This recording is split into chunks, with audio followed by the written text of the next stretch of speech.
What's going on, folks? Welcome to Got Your Back, Sunday morning live stream edition. Short shifts, as always, brought to you by Mid-City Construction Management. Fantastic local company. They play a huge role in the construction industry here in the city of Edmonton. I've been down to head office, met with Dan and the whole crew.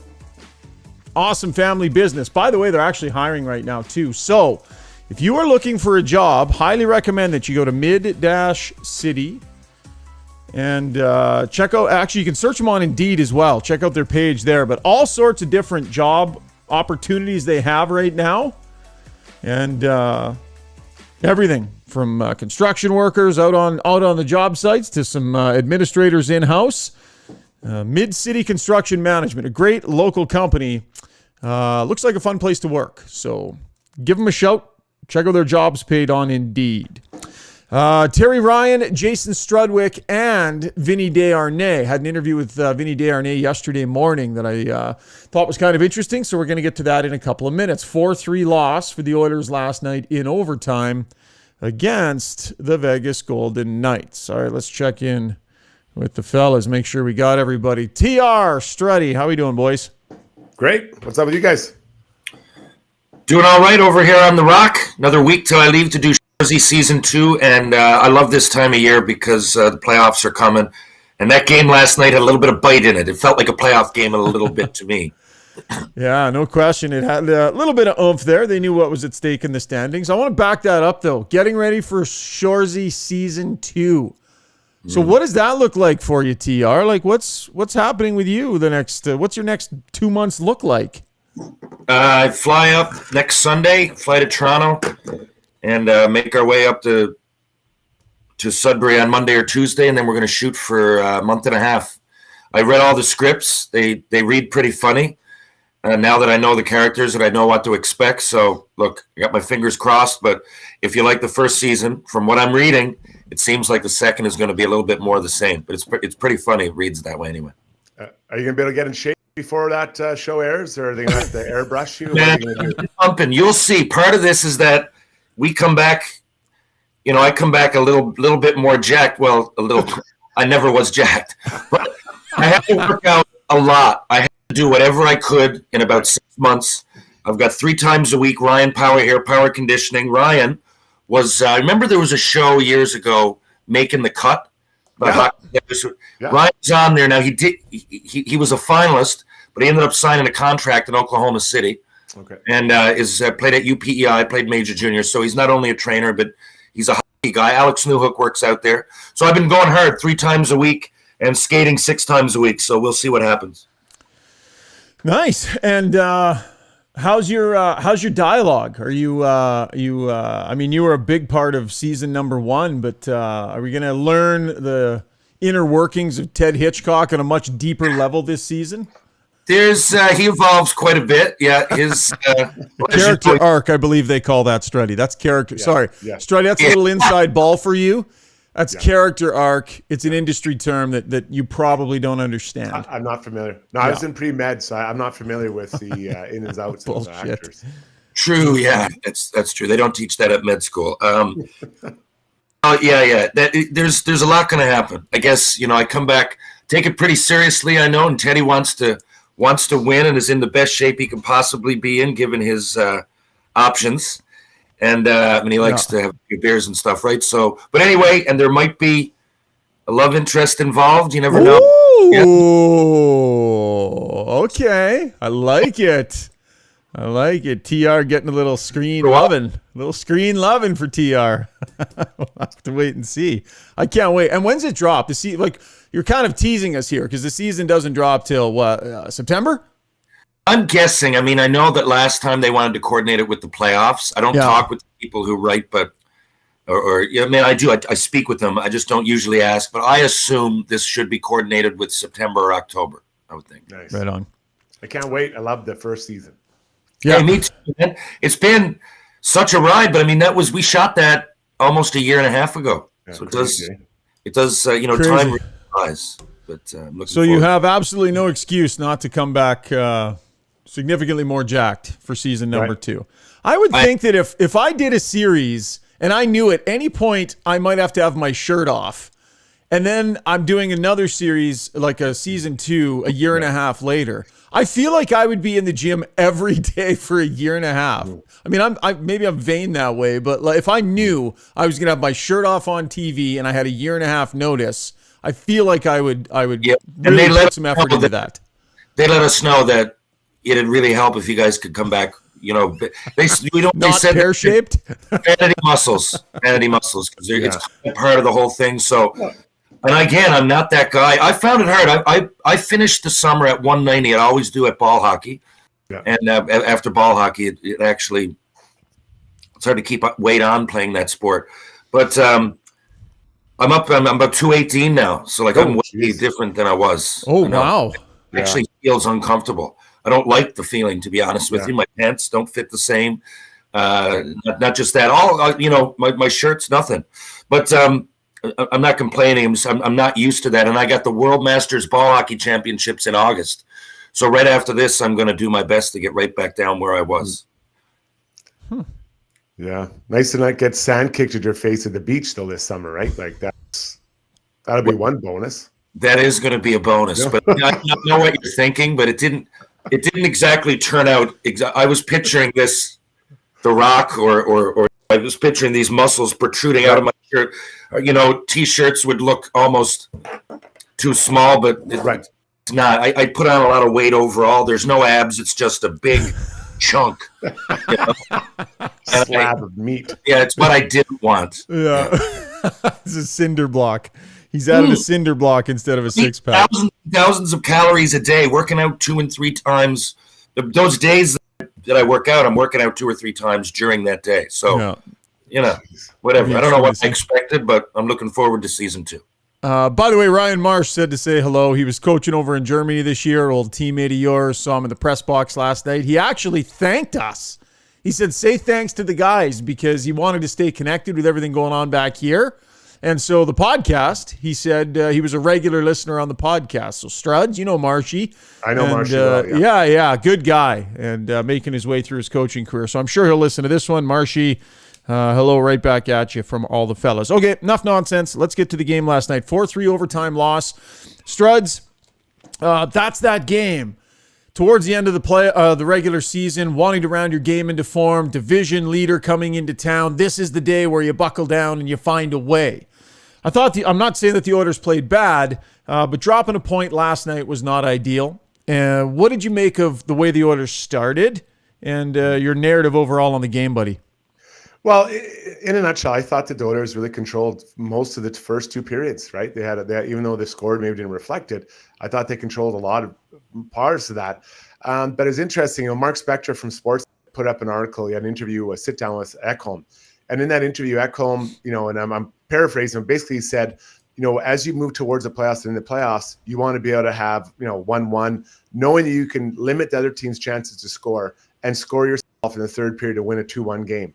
And that's what it was last night, right? 2-2 after 2 periods. Who was a better team in the third period in overtime? I'd say it was Vegas. Vegas controlled long stretches of the third period in overtime. And it's a learning lesson for the Oilers, right? That's exactly what Ekholm talked about. Exactly. And it played out just as, the opposite of what he wanted. But it's a good learning lesson for the Oilers that, Vegas, I thought they played a good game, but they were more steady and ready in that third period than the Oilers. 2 teams there that, the Oilers, I don't know what the stats were the last few years, but it seems this year when they get scored on first or when they go down by a goal at any point in the game, they don't panic. But Vegas is the same kind of thing. They're a very resilient team. So, and I thought the first 40 minutes, I thought it was outright Oilers. After that, of course, now it is the Vegas Golden Knights. It's not going to be like that every shift. It's going to be some good players. It's going to be a lot of people keeping you in check. I thought both teams played hard. I made a note to myself in the second period. The Oilers were staying out there a little bit too long. They can do that. And then that to a person, not just 1 or 2 guys. I find they often take long shifts, and I think the winning goal was a microcosm of what often bites them. 100%. That might have been a problem. Yeah. The boys were out there for a while. They were tired, and it burned them. Minute 47, playing 3-on-3. Now, a lot of that's not their fault because Vegas Struds did a good job recognizing they had fresh bodies on the ice. And if they didn't see the perfect opportunity, they were just circling back and regrouping, right. Just waiting, forcing those guys to keep pumping their legs. And then, by the way, we are live streaming, so if you want to send us some comments. The first one that popped in, and the Weiss Johnson Twitter mentions, just here for NHL, was, what was Kane thinking? So 3-on-3 Struds, coverage is everything, whether you're tired or not. There's a structure, and Jay Woodcroft talked about that structure, and just a quick lapse in thinking there from Evander Kane, just completely abandoned his man. When you get tired, you really have to be detailed in your D-zone coverage, right? And just stay between your man and the net, especially 3-on-3. You stay with your guy, I'll stay with my guy. Everyone just does their job. And Evander Kane has a real, a tough moment there where he completely abandons his guy and goes to cover someone who is not going to score. Eichel's on the wall, getting pushed up against the wall, and Eichel looks up, and all of a sudden his man is wide open, or his teammate is wide open by himself in front of the net. And in that moment, all Kane has to do is stay with this guy. And then he doubles down because he does work his way back towards the front of the net, but instead of going in front of the net and blocking that rebound, he goes behind the net. So fatigue part of it, but that's really, I'll come back to that article from Mark Spector. You need to understand at that moment what your job is and just get it done. It won't be pretty. You weather that storm for 2 minutes. The next line can come out, maybe get it in a shootout. But that little lapse there, really, it hurts the team. And it in those moments, it amplifies. These mistakes get amplified, TR, and it really makes it hard for a group to kind of, it's just a tough learning lesson. It is. And Kane, I suppose, finding his rhythm again. I thought it wasn't really bouncing his way. He made some poor decisions. I think he finished 4 or 5 hits. I thought he was there, but not only did he make a mistake on that play, it was a mistake followed by laziness. So it was magnified because of the situation overtime, but it's not what you want in the playoffs now. It's Evander Kane, and it's so obvious. He's a vet. I'm sure they know. That's a mistake that's probably not going to repeat itself. You would have to think, you'd hope. So I could get over it if I was a player. I mean, it's a terrible, terrible look, but it happens. And he gave up on the play, and it just happens to go to his guy. Bad look, but overall, I don't think it's. I like that he's finishing hits, and I really don't worry too much about Evander Kane anymore. Original Puzar says Oilers essentially dominated play and chances through 2. Skinner a bit leaky. Vegas did come on late. Good game. Series will likely go 6 or 7 if they play. To Stuart Skinner, definitely think he was leaky. I agree with that comment. I don't think he would like the first one from Jack Eichel. And then which was the other one, Struddy, that he... what do you think about the shot, the power play shot in the slot that beat him over the shoulder? Is that just a good shot? You just tip your hat to a guy, or you think maybe you'd rather your guy get that one? Yeah, pretty good shot. I mean, the one-timer from Marchessault, I think you can maybe lay that at the feet of your teammates. Everyone's staring at Jack Eichel, who I thought was, if not the best, he was one of the 2 best players on the ice last night. Really good last night. Yeah. Schauger, I think you and I spoke about him on the Gregor show, and that was a guy I think we're all forgetting. This guy's a proud guy too. He wants to put on a show. So he has 3 points last night. Yeah, the first goal, it's not. I didn't love it. The power play goal probably maybe he's a little deep, Skinner. But I'm not going to be highly critical. I'm not a goalie coach. But the third and fourth ones are definitely on his teammates, right? So maybe 1 out of 4 are leaky. But then you look at the other end, the Foegele goal. That's one I think that Bristol would want back. So I think both goalies maybe gave up one that you'd like to have back. But it's one of those nights where the details mattered. Everything they did, every decision you made had an impact on the game. And that's playoff hockey, TR. What I liked about it, though, you're right. Skinner, again, he got scored on early. It was like that game in Boston. Like, you can really fold it right there. He's first-year goalie as well, right? I mean, he seems really experienced now. Seems to me like he's played 100 games, but he hasn't. Mm-hmm. So I love that he came back. And right after that, I mean, that was the first shot on net, right? Mm-hmm. Right after that, he stopped a one-timer and seemed to get his game on. The guy doesn't crack, much like the Oilers, but that's what I liked about it. That's going to happen here and there. I really I know that they have I won't say an issue in goal. There's been some question marks, but I think Skinner's the number one outright. I wouldn't go anywhere else. I'm very confident with him. And if that was a bit of a leaky goal, I love that he bounced back. Mentally strong is very, very, very important in the playoffs, especially when you're a goalie. And it seems that this guy's mentally strong. Yeah, I think he did a good job bouncing back. He made some really nice pad saves later on in the game. But then again, I mean, that's what goalies are supposed to do. Let's quickly run through some of the goals against guys. The 1-0 goal, the Eichel goal. Jay Woodcroft talked after the game about the fact, and Warren Fogle talked after the game, that's a set play that Vegas does. They had video on that. They went over video on that, and that's Vegas. Basically, they send a forward streaking, use the bank pass off the wall. I viewed that, Struds, as Evan Bouchard got caught snapping a little bit there and letting a guy get in behind him. I watched it a couple of times. What's your read on where the error was there? Yeah, I think you're right. And, it's unfortunate, young players, sometimes you don't recognize trouble until you're done. And, you've got to see that, and he's got to get backpedaling quickly and maybe try to take away that bank pass off the wall, put your stick in that lane. But it happens so fast. I've spoken in the past about Bouchard's kind of his spidey senses and how it doesn't seem to ring quite quick enough. I think it's been better, no doubt, since Ekholm's come in, and maybe that's support from Ekholm. But in that moment, you're kind of on an island, and you've got to see that coming, and that's why they do pre-scouts. They want to see you be able to see it setting up quicker than it did. And unfortunately, it's another one of those tough lessons, right? It's just one of those things that you kind of got to go through, unfortunately, and kind of get not embarrassed, but kind of get exposed, and then you learn from it. Go to the 1-1 goal, the Zach Hyman goal.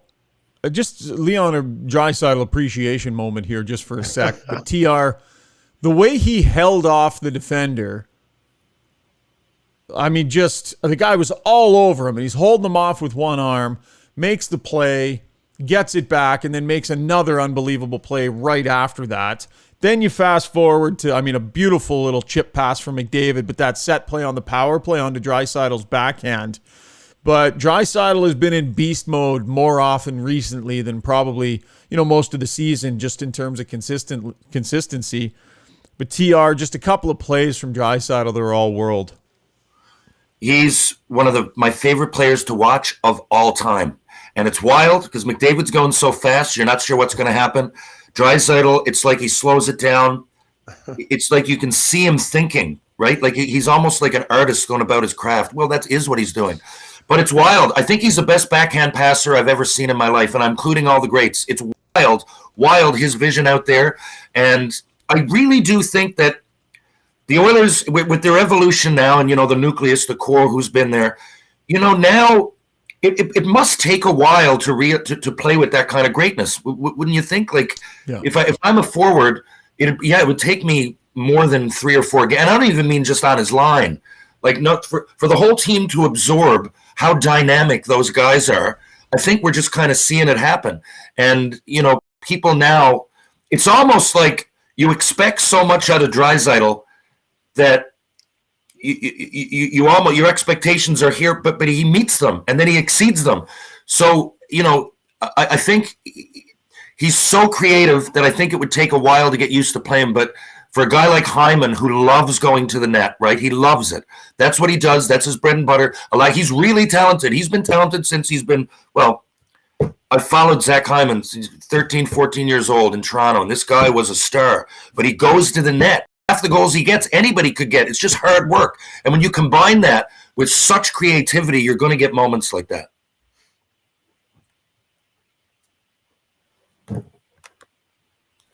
Sorry, can you hear me now? Did you guys hear me there? I hit my mute button there while I was shifting around. We've seen him do lots of unreal stuff over and over and over, Struds, but to me, those were just a couple of plays there that, that's the mode that he kicks it into at playoff time too, where he just elevates his ability, elevates his creativity, all those things. Like a couple good examples last night, I think. Well, I'll just simplify it down. When he's skating and passing when he's skating, he's a much more effective player, right? And most guys are, right? Standing still is difficult. And there was a stretch, I want to say it was maybe a couple of weeks after the All-Star break, where he was trying to make plays standing still. And when you're great, you can get away with that sometimes. And listen, I think Leon's one of the best, top 3, 4, 5 players on the planet. So this is just when he's not moving his feet, he's difficult. But last night we saw him attacking with speed, and he backs people off because I don't think they expect him to be that fast when you're that big. And then he couple that with his passing ability, holding off Barbashev on the Hyman goal. He was just like, just hold on, son. I'm just going to hold you off. Just wait 2 seconds. This will be over quick. Right. Don't worry. Passes it, throws him off, attacks the net, gets a pass back, boom, taps it in. Like just vintage Draisaitl. He has the skill, size, the shot, and the brain to do it all. So huge fan of his. And but when he's skating, it is noticeably a different player that we see on the ice for the Oilers. All right, let's get to the Weiss Johnson Twitter mentions. 45 years they have in the business, so should you need a new furnace, garage heater, air conditioner, hot water tank, or any of those things serviced, Weiss Johnson is definitely the place to go. They've always got great specials on, so check out their website. They're at 5803 Roper Road, 780-463-3096. I've had the air conditioner done. Looking forward to enjoying that again here in the next couple of months. In the meantime, the garage heater that they installed has been fantastic as well. Highly recommend Weiss Johnson. Great service, great products, making you more comfortable in your own home. So let's get to the mentions here. Struds, I don't know if you had any that you wanted to get to. We sent the tweet there a little bit ago, but take a quick peek. W. Stasiak says, I love Skinner's play, but he seems to have trouble controlling his rebounds. I don't know. I mean, I definitely think Campbell has more rebound control issues than Skinner does. I don't. Is that a consistent thing, do you think? Or is that just we see that sometimes with tenders? TR? Oh, me? I don't think he has much trouble. I thought all goalies, I guess, work on certain things. I guess going to, I'm not going to say slumps, but, yeah. At times they deal with different parts of adversity. With Skinner, for a rookie goalie, I don't think he deals with that much at all. I've made notes that I think he handles the rebounds quite well, to be honest. Maybe you guys are looking I'm with at you. I'm with you too. I think in the aggregate, he's actually, I don't think that's a consistent issue in his game. JL asks, with the division out of reach, Struds, would you start Skinner tomorrow instead of Vegas? So remember, they've got an Arizona-Vegas back-to-back. The idea there being you can only play him in one of those games and you need the points. So would you start him against Arizona and give yourself the best chance, or start him against Vegas? I definitely have a strong answer in mind. Struds, you've been brutal with goaltending all year long and calling it, so let's see what you got. And I'm probably wrong again. I'm probably going to play Campbell against Arizona, and then I'm going to roll out Skinner. For sure, Skinner. You got one right. You got one right, Struddy. That's probably what I'm doing. I'll probably be wrong, and I have with Jay, I have zero sense of what he's going to do. But that's that is how I would approach it if I was Jay Woodcroft. You're right on this one. I'm telling you, and here's why. Yes, the Oilers, it's going to be tough to try and catch Vegas, but Vegas has a nasty schedule coming down the stretch. Tough travel, tough opponents. So I think the Oilers need to recognize Vegas's schedule, recognize they haven't been able to. I don't think they've beaten this team this year, right? Throw out your best lineup. Go out there and just put a stamp on this thing right before playoffs. You absolutely start your number one guy against Vegas in your last game of the year against them, TR. Oh, 100%. That's what I would do. And by the way, I'm going to make a prediction here. I think Campbell is going to have a resurgence. And why? Because now the pressure's off him. Oh, and wow. I'm not saying he's going to take the number one role, but if you go a long way, talk to Matt Murray or Scott Darling. If you go a long way, there might be a time that you need to throw in the backup, right? We're saying that about Campbell. But I'm telling you what he is. In the last couple of years, I know, but at the beginning of the year, we wouldn't have thought so, or at least last year. But what I'm saying is that, tell me, look back at the history of this guy. Does he not thrive when he's not under pressure like that? Who knows? Maybe I'm going on his quotes and the streaks. If there's anything, he's inconsistent. And the streaks that I see over the last 3 years are in moments that he doesn't seem to have a whole lot of pressure on him. This is music to Struddy's ears. They're going to need him. They're going to need him. He's been saying it all year. They're going to need him. You're going to, and you're going to need every player. I'm telling you guys, I firmly believe that. And I'll keep. And there's going to come a time in the playoffs where Campbell goes in and saves a moment, and Chager will just come on, and the podcast will be 10 seconds. Yeah, Jason Strudwick was right. Good night, Struddy everybody. was right. That'll be your moment of glory. I'm not saying they're not going to need the player, Struds, but you along the way have been suggesting that they keep him more engaged 100%. because they're going to need him. And I've been saying play the guy that's getting you the points and play the guy that's proving he's grabbed the role and he's running with it. Mm-hmm. Yeah, I think they need him, guys. But the thing is, he like I said, it's not a confidence thing. I believe he has confidence. Okay, they're going to need him, and of the two, he's the one with this experience. The playoffs are different. Picture it now. You're Stuart Skinner, right? You're back home. You've had a great year. He does not look like a rookie goalie. He doesn't handle himself like that to me. But there's going to be a point. The place is going crazy. Flags are going to be going, towels. There's going to be tailgates. It's going to, it's going to be more intimidating. There's more cameras. There's more questions. There's more pressure. More everything. That is where a guy like Campbell, who knows, right? I'm not even necessarily saying that Skinner's going to get lit up. Maybe he has a bad groin. You got to sit out a game. But I just think that given the experience and the mental kind of, what's the word? The mental positioning of where Jack Campbell is, I think it might be a good thing the way we're gliding into the playoffs. I agree with Struds. They're going to need him, and I got confidence in him. How about that? We shall see. I think if Campbell ends up in the net in the postseason, something's gone wrong. Skinner's been the guy, continues to be the guy. It'll be interesting to see how he does in his first playoff, though. That's going to be a major test. That's pressure in a different way that a guy hasn't felt before. I think he has the demeanor, though, to handle it, guys. I really do. What does this mean? We just got... Zwack said Struddy looks like he got ran over by a combine. Wow. I'm actually pretty happy. I shot, I shaved. I'm feeling pretty good about my life. I had a tea ready to go. Do I look that bad? I think I look all right. Is it maybe because you're sitting back and you're kind of like this? The shot is kind of up at you, and you're kind of sitting back like this a little bit. And I think you might just look a little squished or something. Yeah, when you sit back like that. Well, maybe I'm just trying to what is that Struddy's always trying to look so young that he does look whatever 52 or whatever you are. Like you look pretty good for that, right? But now when you look at a regular 52-year-old, right now you do look pretty good for that. But whereas you're always chasing youth, right, with your style and your pants and your hats and all that stuff and the lighting that you usually have going, and now people are seeing the real. I guess you can't be 52 though. Right. Junior against You're what? 40. Were you really suggesting he was 52, or you were being a smartass, TR? You were not ballparking his age at 52, were you? 5 years. 5 years away from 52. I mean, not bad. Not bad. Aging gracefully, I think they call it. In the meantime, another comment comes in. Rishaug, that's quite the setup, man. Holy moly. Wow. So, I think we need to add... Well, I don't know, my setup. I think like the set and everything. I think we got going on here. I certainly got to work on mine. And Struds, do you you're an accomplished former professional with hundreds of games played. Right.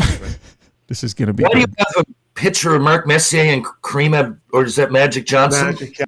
No, are they signed? Or are they just pictures on your wall like you're some super fan?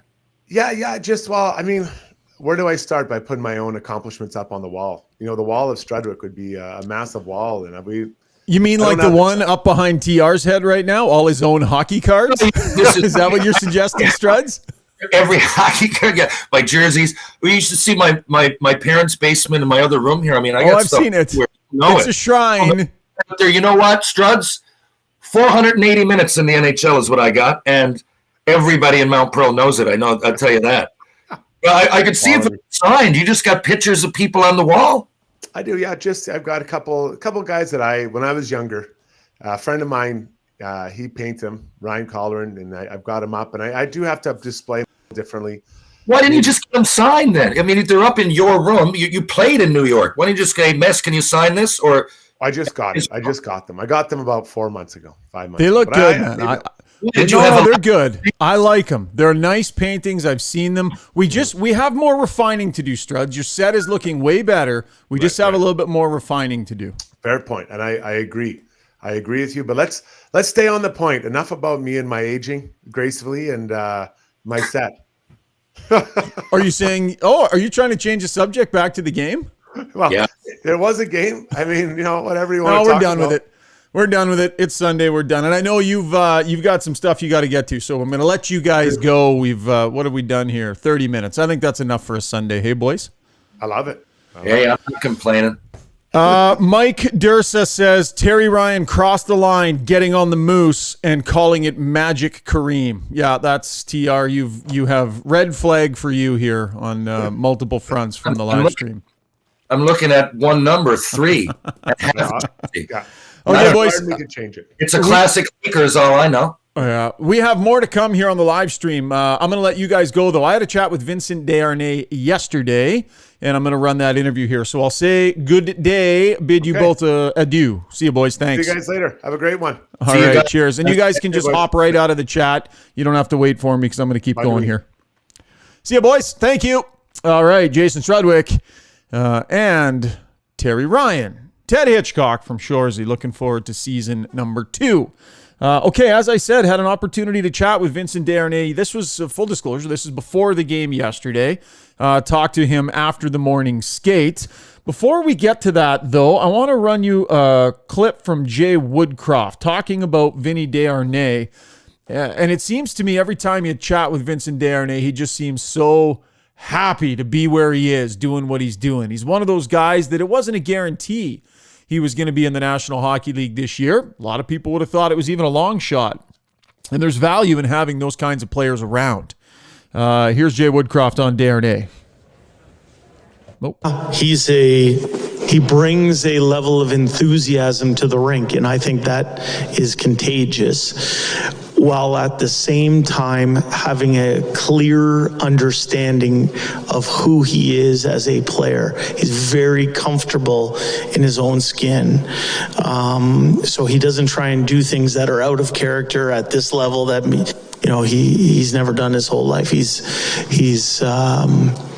is who he is, and he's the same person and player that I saw in the American League and got to coach in the American League. He's bringing that to the NHL with the type of enthusiasm of someone who really appreciates being here and doesn't take a day for granted. Definitely doesn't take a day for granted. I asked him about that in our interview here as well. He's just that mean, nasty presence that the Oilers needed. Think about what their net front looks like right now compared to a few months ago. Matthias Ekholm and Vinny Desharnais setting up shop in front of the Oiler net. It's a tougher place to be. It's a nastier place to be. But really appreciate Vincent Desharnais taking some time to chat with us. This guy is just thrilled to be where he is. He's become a fan favorite, and this interview gives you an indication as to why. Here's Vinny Desharnais. So, Vinny, when you first got here, it was just smiles every single day and this look on your face, like trying to grasp the concept of being an everyday NHLer. We're a couple months in here. How are you feeling day to day when you think about comparing to that the first week or so? I think the smile is still there every day. I mean, at least I try to as much as I can. I mean, obviously it became more of a reality for me, and that's kind of what I wanted. I wanted to establish myself. I wanted to make a difference. I think I've been working very hard to do that every day at practice or games. But no, it's been a hell of a journey so far, and it's been so much fun. The boys have been awesome, and the more I play, the more comfortable I feel, and the more comfortable I feel around the guys, the more trust I get from those guys as well. So no, and when you keep winning like that, it's hard to not smile. Guys generally have a pretty good sense of where they're at in their careers and where they are in terms of getting their shot. Maybe it'll be this year for me. Maybe it'll be next year for me. Where did you think you were in your NHL trajectory? And did you think this was going to be there for you this year? If I'm being completely honest, after getting my first NHL contract, I thought this was my year. I worked very hard during the summer and then I got 2 hand surgeries. So I would say I kind of doubted myself, especially the second hand surgery in late November. I started kind of questioning myself. But you know what? I just, after a couple days of kind of doubting, and you just go back to your first mindset of, hey, one day at a time and just work. And that's what I did. And after 10, 12 games of playing in Bakersfield, I got the call, which was pretty awesome. Watching your game, you are not afraid to be pretty active with that stick. Yeah. I feel like being in and around Vinny Desharnais, you want to make it uncomfortable. Yep. How big a part of your game is that? And you kind of got to walk that fine line between not wanting to take too many penalties, but making life miserable for other people. There's definitely a fine line, and I crossed it a couple times this year. And you kind of Pasternak, the slash between the shoulder blades there. I don't know. So stuff will happen, but no, I just try to make especially net front. I just want to make sure the other players know I'm there, and that it won't be fun going through me. This blue line, the way it's coming together, you had Matthias Ekholm. You've been playing regularly when they play 7. You've been getting lots of minutes, increased role. Like, how do you feel like your role is taking shape on this blue line as you hurtle towards the playoffs here? I think my style of play is a little bit more playoff-like in terms of toughness and being mean net front and in the D zone, trying to clear the D zone as quick as possible, trying to spend the least amount of time in our D zone. So I think I can definitely help add some grit to the decor. And obviously when you have a guy like Ike coming in and being so solid defensively, I think we all D-men have learned a lot from him, and I think he's made our decor a lot better. And I can speak for myself. I know I've got a lot better just watching him play every night, watching his practice habits. So I think her decor is shaping very well for playoffs. So as we have 7 solid D-men that can play in every sauce. So I just try to bring whatever I can bring, and if it's 7 minutes, 7 minutes. If it's 12, it's 12, and I just try to be hard every single shift I can. How much communication is there with Jay Woodcroft when you come in? You're an older guy, so it's not like you need a lot of attention. Yeah. You know how to be a pro, but just in terms of him, communicating with you what he needs, how it's going, and working along with it. No, I mean, obviously knowing him from Bakersfield helped a little bit, but I would say he's been great at making sure we have everything we need. It's still pro, it's still the NHL. They're not our dads or moms. And we have to be pros. We have to be independent. But it's been great for knowing that I have that support there, and him making sure that we get everything we need, and we feel comfortable coming in every day. Looks like it's been a blast. Yeah, it's been awesome. I can it's been, when you say living the dream, that's literally what I've been doing for the last 3 months. I'm so grateful, so fortunate to be part of this. Thanks, Vinny. Awesome, thank you. Man, just a solid guy. He really is. What you see is what you get in that interview. He's being himself. We're in and around the room enough to listen to the players interacting. And I do have to tell you, it's been a while since I recall being around a player who genuinely just seems so happy to be where he is. He's smiling, he's laughing. But that's not the way he plays, man. Out on the ice, that is a nasty bit of business. Look at the way he uses that stick. Look at the way he clears out the front of the net. He said it in that interview. He feels like his game is tailor-made for the playoffs, and I absolutely agree. And here's why. Sometimes defensemen who are new struggle when the playoffs hit because the speed goes up and the intensity level goes up. I would suggest to you, and you can tell me if you disagree here on the stream, I'd suggest to you that Desharnais has the skill set to handle that kick up in speed and intensity. 1, the intensity doesn't bother him at all. He thrives in it. And 2, for a big guy, he skates really well. He's not going to get himself into trouble from a speed standpoint because he moves the way he does. So where is he at here? He is at 12 minutes and 42 seconds a night right now. It'll be interesting to see what happens in the postseason. And if, now the other thing that happens is penalties tend to go down a little bit in the postseason. So maybe he won't get quite the same amount of penalty killing duty as he has here in the regular season. But no question, Vinny Desharnais has been a massive addition to the Oiler blue line. And a good guy. By the way, and thanks for the reminder, Oily Oilers, there's a fake account that's out there of me. Tweeted some garbage yesterday. Just always double check and make sure, especially before you retweet. If you read it and it seems a little bit like, what? Just double check, because we don't want to be spreading bad information around. And an unfortunate tweet yesterday from some donkey. So just double check, especially when it's content like that. Oily Oilers also says, definitely tailor-made for the playoffs. He reminds me of Jake McCabe, hard-nosed defender. Absolutely. The thing about him, too, is his arrow's up, right? Because he's still so inexperienced at this level in the big picture.